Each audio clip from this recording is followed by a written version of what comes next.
दिल भी अनमोल मोती एवं कितों खरीद ना कच लई तू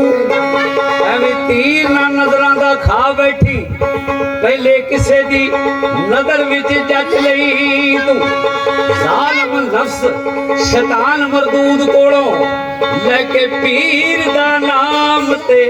बच लई तू पीर मुर्शिद नूं राजी करन लई होवे नचना तैनू ते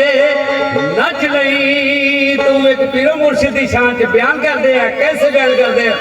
चल भी कहे ना धोखा कोई प्यार दा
रब है फकीर दा सानी नहीं कोई